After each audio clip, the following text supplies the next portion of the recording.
بسم اللہ الرحمن الرحیم ترجی من تشاء منہن وتؤوی الیک من تشاء۔ پارہ 22 سورہ احزاب، رکوع 6 آیت نمبر 51۔ رسول اللہ صلی اللہ علیہ وسلم کے نکاح کے متعلق چھٹا حکم یہ ہے کہ ترجی من تشاء منہن وتؤوی الیک من تشاء۔ ترجی مشتق ہے ارجاء سے، جس کا معنی ہے تاخیر کرنا، اور تؤوی ایوا سے مشتق ہے، جس کا معنی ہے قریب کرنا۔ مطلب یہ ہے کہ یا رسول اللہ صلی اللہ علیہ وسلم، آپ کو اختیار ہے کہ ازواج مطہرات میں سے جس کو چاہے مؤخر کر دے اور جس کو چاہے اپنے قریب کر دے۔ یہ حکم فقط رسول اللہ صلی اللہ علیہ وسلم کے لیے مخصوص ہے، عام امت یا عام اہل ایمان کے لیے یہ حکم نہیں ہے۔ عام مسلمانوں کا حکم، عام مسلمانوں کے لیے حکم یہ ہے کہ جب بیویاں ایک سے زائد ہو تو اس میں برابری اور مساوات ضروری ہے۔ نان نفقہ میں، شباشی میں، اور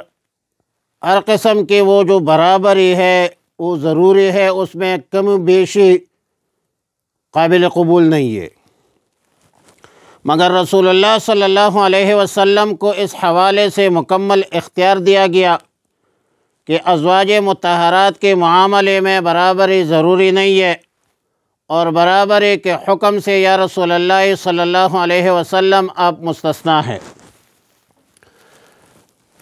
وَمَنِ ابْتَغَيْتَ مِمَّنْ عَزَلْتَ فَلَا جُنَاحَ عَلَيْكَ کا یہی مطلب ہے کہ یا رسول اللہ صلی اللہ علیہ وسلم، آپ کو یہ اعزاز بخشا کر ازواج مطہرات میں برابری کرنے کے حکم سے آپ کو مستثنیٰ فرما دیا۔ نزول آیت کے بعد بھی رسول اللہ صلی اللہ علیہ وسلم ازواج مطہرات کے مابین برابر کی رعایت فرماتے تھے، برابری کا خیال رکھتے تھے، اور ترمذی شریف میں، نسائی شریف میں، ابو داود شریف میں ام المؤمنین صدیقۃ بنت صدیق حضرت عائشہ صدیقہ رضی اللہ تعالی عنہا سے روایت ہے کہ کان رسول اللہ صلی اللہ علیہ وسلم یقسم فیعدل فیقول اللہم ھذا قسمی فیما املک فلا تلمنی فیما لا املک۔ قال ابو داود یعنی القلب۔ رسول اللہ مبارک صلی اللہ علیہ وسلم ازواج مطہرات میں برابری فرماتے تھے، اور یہ دعا کرتے تھے کہ یا اللہ، جس چیز پر مجھے اختیار ہے اس میں تو میں نے برابری کر لی۔ نان نفقہ، شباشی وغیرہ میں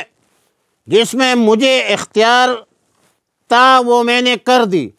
اور جس معاملے میں مجھے اختیار نہیں ہے اس میں یا رب العالمین مجھے ملامت مت کیجیے۔ اور اس سے مراد دل کی محبت ہے کہ دل کی محبت کسی ایک بیوی کی طرف مائل ہو تو پھر اس میں مواخذہ نہیں۔ ذالک ادنیٰ ان تقر اعینہن ولا یحزن ویرضین۔ حکم ششم کے حوالے سے ازواج مطہرات میں برابری کی فرضیت کا اسقاط اور ہر طرح کا اختیار دینے میں حکمت و علت کا بیان ہے کہ ازواج مطہرات کی آنکھیں ٹھنڈی رہے اور اپنے حصہ پر راضی رہے، لیکن بظاہر حکم مذکورہ